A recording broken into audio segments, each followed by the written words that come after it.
My mom chose my stepsister over me. Years later, I took everything from her, and then I was 10 when my world shattered into pieces. One moment, everything was normal.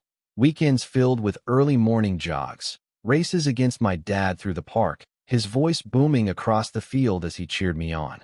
He was always there, whether it was a soccer game, a track meet, or just a simple jog around the block. No matter how exhausted I was, he never let me quit. He used to say that running wasn't just about speed, it was about endurance, pushing through even when your lungs burned and your legs felt like lead. I believed him. I lived by that. And then, without warning, he was gone. The funeral was a blur of hushed voices and people I barely recognized offering condolences I didn't want to hear. My mother stood stiff and silent beside me, her expression frozen into something unreadable, her grip on my hand uncomfortably tight. She didn't cry, not even once. I didn't understand it at the time, but now, looking back, I realized that maybe she wasn't mourning him at all. Maybe she was already planning what came next. Because from that moment forward, she became a completely different person, as if she had been waiting for the chance to erase every trace of him from our lives. At first, the changes were small, barely noticeable. She stopped mentioning him, refused to talk about him when I asked, dismissed my questions with clipped, impatient answers. Then she packed up his things, every last piece of him boxed away, and sent off like an unwanted reminder of something inconvenient. She never asked if I wanted anything. If I wanted to keep his running shoes, his watch, the medals he won in races that he used to let me wear around the house like trophies of my own. She got rid of it all. I remember sneaking into the garage, tearing through the donation boxes, desperate to find something of his to hold on to. But it was already too late. He was gone, and now, so was everything that had ever belonged to him. And then she turned her focus on me. "Lucas, you need to put those running shoes away. They're filthy. I bought you something better," she said one afternoon, holding up a pair of stiff, polished loafers that gleamed under the kitchen lights. "You'll look so much more put together in these." I stared at them, confused. "But I need my sneakers for practice." She sighed like she was already exhausted by me. "You're too old to be running around like a wild animal. There are more important things to focus on now. I signed you up for etiquette lessons. You'll thank me when you're older." I thought it was a joke at first. I laughed. She didn't. It wasn't just the sneakers. One by one, she stripped away everything that connected me to my father. Sports magazines disappeared, replaced with books about business and formal behavior. My weekends, once filled with sweat and competition, were now spent being dragged through department stores, being forced into button-down shirts that felt suffocating around my throat, sitting through dinners with people I had never met, nodding politely as my mother paraded me around like some well-trained pet. Every time I tried to fight back, every time I begged to go back to track practice or asked to sign up for soccer again, her answer was always the same: an exasperated sigh, a dismissive wave of her hand, a quiet, "You need to stop clinging to the past." But I wasn't clinging to the past. I was clinging to the only part of myself that still felt real. It wasn't long before I started sneaking out. I waited until the house was silent, until I was sure she was asleep, then slipped out through the back door, my father's old stopwatch clutched in my hand, my sneakers hitting the pavement as I ran through the empty streets. It wasn't about training anymore. It wasn't about races or competitions. It was about freedom. It was about not letting her win. She caught me eventually. She always did. I came home one night, drenched in sweat, breathless from the sprint back. The second I stepped inside, I knew something was wrong. She was waiting in the living room, arms crossed, jaw tight, her expression colder than I had ever seen before. She didn't yell. She didn't even look angry. That would have been easier. Instead, she simply stood up, walked past me, and opened the front door. "Leave your shoes outside. If you want to act like some reckless delinquent, then you can stop tracking dirt through my house." I opened my mouth to argue, to tell her that this house was mine too, that my father would have never let her do this to me. But I didn't say a word. I knew it wouldn't matter. I left my sneakers on the porch that night. The next morning, they were gone. 3 years passed like that. 3 years of silence stretched between us, of me pretending I wasn't suffocating, of her pretending she hadn't ripped everything away from me. And then one day, she introduced me to Victor. Victor was a businessman, the kind of man my mother had always admired. Polished, successful, perfectly in control of everything around him. He shook my hand with a firm grip, smiled at me like he already knew I wasn't worth the effort, and sat down beside my mother like he belonged there. And then there was her, Emily, his daughter. She was 9 years old, practically a doll in human form. Curled hair, perfect dresses, a voice that dripped with fake sweetness. The kind of kid who could charm every adult in the room while secretly shoving a needle into your skin under the table. "Lucas, isn't this wonderful?" My mother beamed, already clinging to Victor's arm like he was her new lifeline. A real family again. A real family. I wanted to laugh. I wanted to ask her if she had ever actually looked at me, if she had ever noticed how much of a stranger I had become in my own home. But I didn't say anything. I just sat there, staring at the girl across the table, watching the way she smirked when no one else was looking, knowing deep down that my life was about to get a whole lot worse. The wedding was small, nothing extravagant, just a backyard ceremony with white chairs, cheap flowers, and my mother grinning like she had just won the lottery.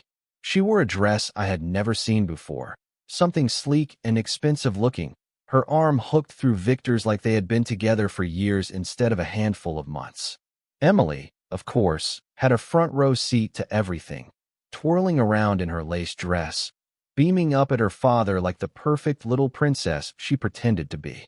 I stood near the back, hands shoved into the pockets of an uncomfortable suit my mother had forced me into, feeling more like an outsider than ever.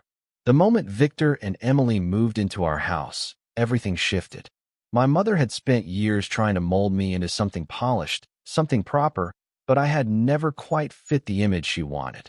Emily, though, slid into place like she had been custom-made for the role.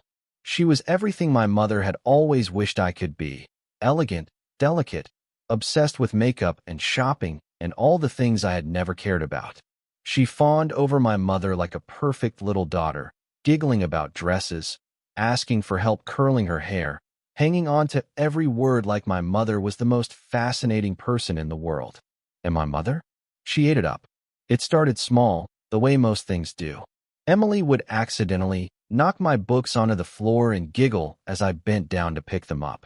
She would forget that we were supposed to share the bathroom, locking the door for hours until I had to wash my face in the kitchen sink before school.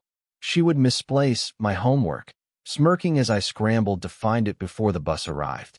My mother never noticed. Or maybe she did, but she just didn't care. I tried to ignore it. I really did. But Emily wasn't the kind of person who let things go when she knew she had power over you. One evening, I came home from school to find my room in complete disarray. My closet doors were wide open, clothes strewn across the floor, my desk drawers pulled out like someone had rummaged through them in a hurry. The worst part, though, was my bed. My favorite running shoes, the ones I had saved up for, the ones I had hidden in the back of my closet so my mother wouldn't take them, were lying there, completely ruined. A bottle of bright red nail polish had been poured over them, soaking into the fabric, dripping onto my sheets like blood. I stormed into the hallway, barely keeping my voice steady as I shouted, "Where is she?" Emily appeared in the doorway of her room, her expression blank, tilting her head in that fake, innocent way she always did. "What's wrong?" she asked, her voice syrupy sweet, like she had no idea why I was furious. "You ruined my shoes," I said through clenched teeth, shoving them in her face so she could see exactly what she had done. She blinked at them, her lips pressing together like she was trying to hold back a smile. "Oh no," she gasped, placing a hand over her chest in fake horror. "That's terrible. Maybe you should take better care of your things." I didn't even realize how tightly I was gripping the shoes until my knuckles turned white. "You did this on purpose." Emily let out a dramatic sigh, rolling her eyes like I was being ridiculous. "It's just a pair of shoes, Lucas. You don't need to be so emotional." I took a step toward her, not sure what I was planning to do, not even sure if I cared anymore. But before I could say anything else, my mother's voice rang out from the bottom of the stairs. "Lucas, what's going on up there?" Emily's smirk widened, just a fraction, just enough for me to see the victory in her eyes before she turned on the tears. "I don't know, Mom," she called out, her voice cracking in just the right way to sound distressed. "Lucas just started yelling at me out of nowhere." My mother appeared in the hallway seconds later, her expression already twisted with irritation. "Lucas, what is wrong with you? Why are you shouting at your sister?" "She's not my sister," I snapped, barely able to hold back my anger. "And she destroyed my shoes on purpose." Emily sniffled, wiping at eyes that weren't even wet. "I swear, I didn't do anything. He just barged into my room and started yelling." My mother didn't even hesitate. She turned to me, arms crossed, her voice sharp with disappointment. "You need to start acting like a proper older brother, Lucas. You're almost 16. Stop picking fights with a little girl." I stared at her, waiting for even the slightest chance that she would see the truth, that she would recognize what Emily was doing, that she would stand up for me the way parents are supposed to. But she didn't. She never did. "Apologize," my mother said firmly, her expression brooking no argument. My hands clenched into fists at my sides. "For what?" "For making a scene," she said, her voice tired like I was the one exhausting her, like I was the problem. "For yelling at your sister over something that probably wasn't even her fault." I wanted to argue. I wanted to tell her exactly what Emily had been doing for months, how she had been systematically making my life hell while playing the perfect daughter in front of everyone else. But I knew it wouldn't matter. She had made up her mind. She had chosen her side a long time ago. I turned and walked away, shoes still clutched in my hands, leaving both of them standing there in the hallway. Behind me, I could hear Emily let out a quiet, satisfied sigh. That night, I packed a bag and went to my grandmother's house. She didn't ask questions, didn't demand explanations, just opened the door and let me in like she had been expecting me all along. We sat at the kitchen table in silence, the only sound the ticking of the old clock on the wall, the smell of fresh bread wrapping around me like comfort. "Are you sure everything's okay at home?" she asked eventually, her voice gentle, careful, like she already knew the answer. I wanted to tell her everything. I wanted to pour it all out. The ruined shoes, the manipulation, the fact that my mother had chosen a stranger's child over her own son. But the words caught in my throat, too tangled with anger and exhaustion to come out. "Yeah," I said instead, staring down at my hands. "I just like spending time here." She didn't press me. She just reached across the table, squeezed my hand in hers, and said, "You're always welcome here, Lucas. Always." For the first time in a long time, I believed it. By the time I turned 18, I had stopped expecting anything from my mother. I no longer waited for her approval, no longer hoped she would suddenly realize how unfair she had been. I had accepted that in her eyes, I would never measure up to Emily, and I had stopped trying. The only thing that kept me sane was knowing that I wouldn't be here much longer. I spent months buried in applications, writing essays late into the night, researching scholarships, and doing everything I could to secure a way out. College was my only escape, my only chance to finally put distance between myself and the family that had never truly been mine. The acceptance letters came in one by one, each one a reminder that my hard work had paid off. 3 schools wanted me, but one stood out among the rest. It was several states away, offered a partial scholarship, and had one of the best programs in the field I wanted to study. The moment I read the letter, I knew it was the one. I had spent so long trapped in a house that didn't feel like home, surrounded by people who only saw me as an inconvenience. Now, for the first time, I had a way out, a real chance at a fresh start. I waited until breakfast to tell them, hoping that maybe, just maybe, my mother would be proud of me. I had spent years feeling invisible, years being pushed aside in favor of Emily. But this was something undeniable. This was my achievement, something that no one could take away from me. I took a deep breath, held the acceptance letter in my hand, and said, "I got into 3 colleges, and one of them is offering me a partial scholarship." For a brief moment, silence filled the kitchen. My mother set her coffee down, her expression unreadable as she glanced at Victor. Emily, now 14 and even more insufferable than before, paused mid-bite of her toast, clearly waiting for whatever was about to happen. I pushed forward, forcing myself to sound confident. The tuition won't be too expensive with the scholarship, and the school has an amazing program. I really think this is the right choice for me." My mother exchanged another look with Victor before finally speaking. "Lucas, you're an adult now, which means you need to figure out how to handle your own problems." I blinked, the words hitting me harder than I had expected. "What?" She sighed, as if she was already tired of the conversation. "We don't have money for your college right now. We're saving up for Emily's education, and that has to come first." Emily's smirk was small, but I caught it. The way her lips twitched upward, the way she barely held back her satisfaction. It was like she had been waiting for this exact moment. "But that's years away," I said, my voice sharp with disbelief. "And with the scholarship, I wouldn't even need that much." I said no. My mother interrupted, her tone final, her face as emotionless as ever. She turned to Emily, already moving on from the conversation, as if I hadn't just told her something that meant everything to me. "Sweetheart, don't forget you have dance practice today." Emily beamed, her voice dripping with fake sweetness. "I won't, Mom." The emphasis on the word made my stomach turn. I pushed back my chair and stood up, my breakfast untouched, my hands shaking with barely contained anger. They didn't care. They never had. It didn't matter how hard I worked, how much I tried to prove myself. Emily would always come first, no matter what.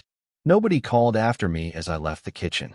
Nobody stopped me as I climbed the stairs, my mind racing, my heart pounding against my ribs.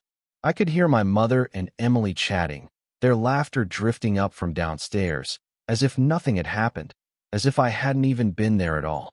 I barely made it to my room before the frustration finally broke through. I grabbed the closest thing I could find, a book, something I had spent hours reading, and hurled it across the room.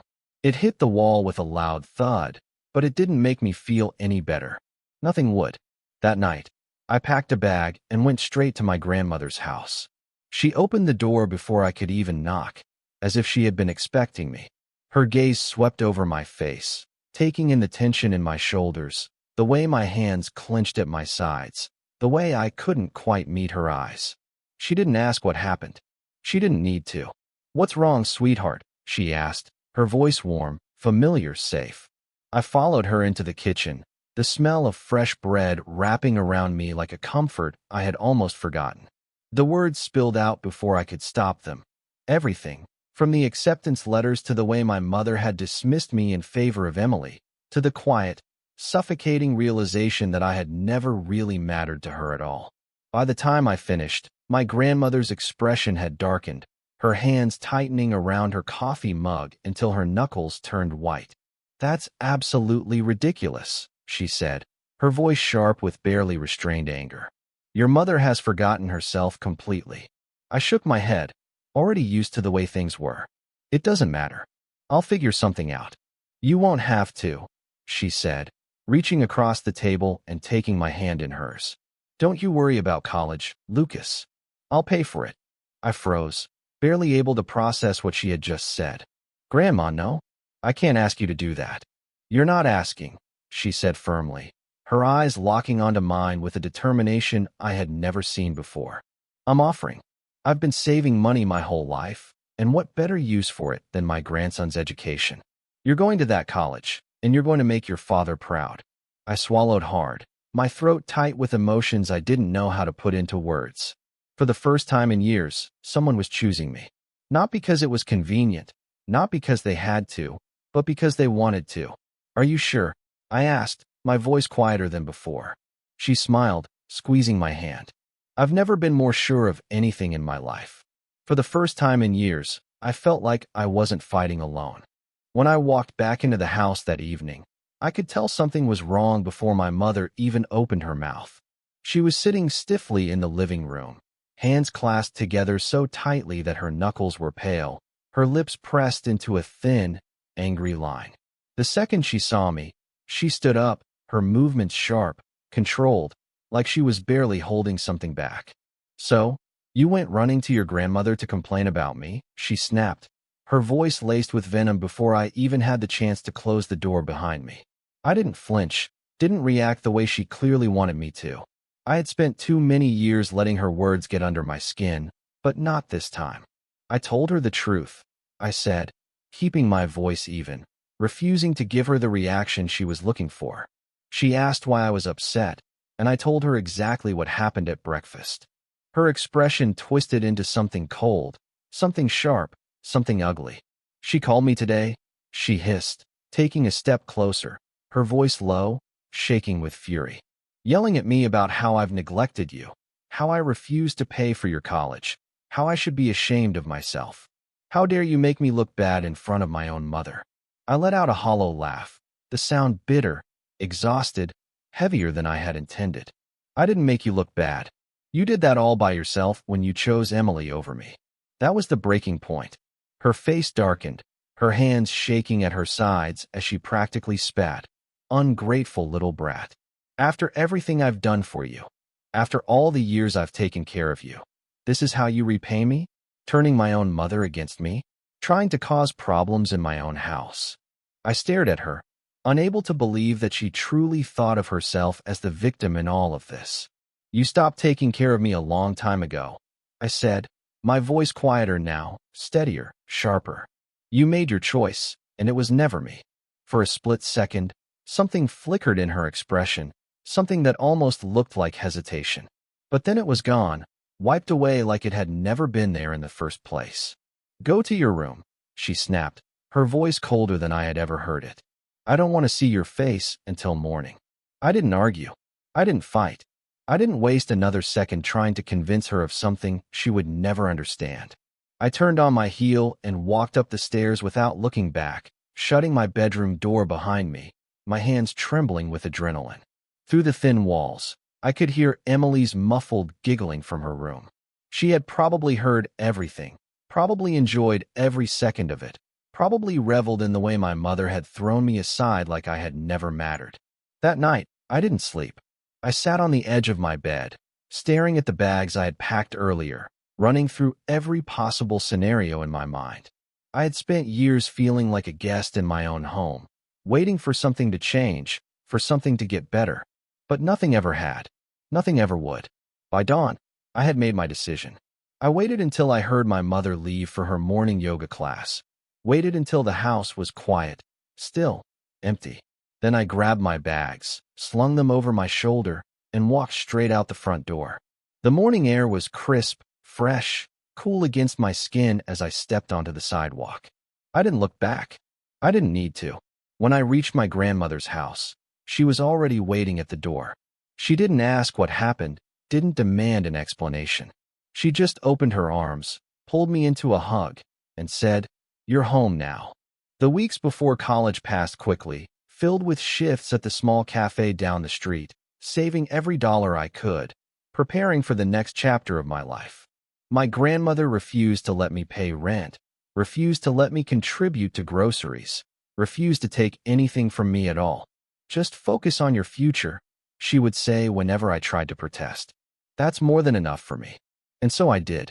The day of my graduation arrived faster than I had expected, a day that was supposed to feel like a victory, a final step toward everything I had worked for. But when I woke up that morning, my grandmother's voice was weaker than usual, her movements slower, her breathing heavier. "I don't think I'll be able to make it," she admitted, her fingers curling around the edge of the blanket draped over her lap. "The doctor says I need to rest." Disappointment settled deep in my chest, heavier than I wanted to admit. I had imagined this day so many times, had always pictured her sitting in the audience, watching as I walked across the stage. Now, she wouldn't be there. But then I had an idea. I found one of my classmates, a guy named Adam who was always tinkering with cameras, always showing off the latest gadgets he had bought. "You still have that mini camera that does live streaming?" I asked, the plan forming in my head as I spoke. He grinned, already interested. "Yeah, why?" I explained everything, told him how my grandmother couldn't make it, how I wanted her to see the ceremony anyway. His grin widened. "That's actually a brilliant idea. We can attach it to your graduation robe, and she can watch everything in real time." When I called my grandmother to tell her, I could hear the smile in her voice. "You mean I'll be able to see everything? Just like I'm there?" "Everything," I promised. "You'll hear the speeches, see me walk across the stage, all of it."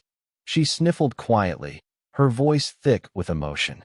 You're so clever, just like your father. He would be so proud of you, Lucas. I swallowed hard, my throat tight, my chest aching in a way I couldn't quite put into words. I just want you to be there, I said. That's all that matters to me. The ceremony was perfect, the sun bright overhead, the crowd buzzing with excitement, the campus looking more alive than I had ever seen it before. As I adjusted my cap, I felt the weight of the tiny camera clipped onto my robe, a reminder that even if she wasn't physically here, my grandmother was still watching. But then, as I scanned the audience, my breath caught in my throat. Sitting in the middle section, dressed in a navy blue outfit I had never seen before, was my mother. I hadn't invited her. I hadn't spoken to her in months. And yet, there she was, watching me with an expression I couldn't quite read. My hands started shaking as I adjusted my cap again, grateful that my grandmother couldn't see my face through the camera. I forced myself to focus, to breathe, to push the rising anxiety back down. But I knew, deep in my gut, that she wasn't here for me. She was here for something else. After the ceremony, while my classmates celebrated with their families, while people hugged and laughed and took photos, my mother found me. I had been standing near the edge of the crowd, half expecting her to show up at some point, knowing deep down that whatever brought her here had nothing to do with pride or reconciliation. When I turned and saw her approaching, her steps measured, her expression carefully composed, I already knew this conversation wouldn't be anything good. Lucas, she said, reaching out as if she expected me to hug her, as if the last few years hadn't happened. I'm proud of you. For one brief moment, some stupid, buried part of me wanted to believe she meant it. But then, before I could even process those words, before I could decide if I wanted to respond, she continued speaking. Now that you've graduated and will be working, we need to talk about your sister's college fund. Everything inside me went still, the air around us seeming to quiet despite the noise of the celebration happening only a few feet away. I stared at her, waiting for her to laugh, waiting for her to admit this was some kind of joke, waiting for her to tell me she had misspoken. But she didn't. She just stood there, watching me with that same expectation she had always carried, that same unshakable belief that I would fall in line, that I would do exactly what she wanted without question. What? I finally said, my voice quieter than I had intended, my hands clenched at my sides to keep them from shaking. Emily just graduated high school, my mother said, as if we were discussing the weather, as if this was all perfectly reasonable. Her grades weren't as good as yours, so she won't get any scholarships. She'll need to pay full tuition. I exhaled slowly, forcing myself to remain calm, forcing myself not to react the way she expected me to. And what does that have to do with me? My mother sighed, already looking exasperated, already acting as if I was being unreasonable for even questioning this. You're working now, she said, her tone shifting into something almost patronizing. You're an adult. It's time you start contributing to your family. It's only fair that you help your sister the way your grandmother helped you. Something inside me snapped. For years, I had swallowed my anger, had let her push me aside, had let her treat me like an afterthought while she lavished Emily with every ounce of affection she had never given me. But this was beyond anything I had ever expected.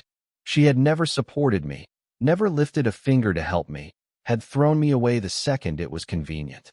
And now that Emily needed something, now that their perfect little world was facing an inconvenience, she had the audacity to come to me and demand that I fix it. I laughed, the sound sharp, bitter, filled with every ounce of resentment I had buried for years. You're out of your mind if you think I'm going to give a single cent to Emily after everything she did to me. My mother's expression hardened instantly, her fake warmth vanishing like it had never existed. Don't be dramatic, she snapped, her voice dropping lower, more dangerous. You chose to leave, Lucas.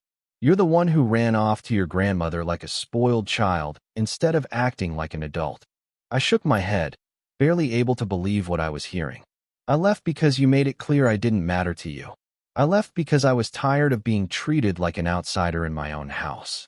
I left because you let Emily walk all over me while you watched, and did nothing. Her hand shot out suddenly, gripping my wrist, her fingers digging in painfully as she leaned in closer.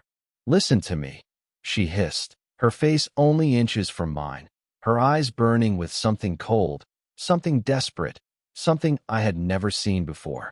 "You are obligated to help your sister. If you refuse, don't even think about coming back to the house after graduation. In fact, I will disown you completely. Is that what you want?" I felt my body go rigid, my pulse pounding in my ears. But then something inside me shifted, something that had been weighing me down for years suddenly breaking apart. I met her gaze without flinching, without hesitation, without fear. "That house isn't yours," I said, my voice steady, my heart hammering against my ribs. "It belongs to Grandma." The way her expression flickered, just for a second, told me I had hit exactly where it hurt.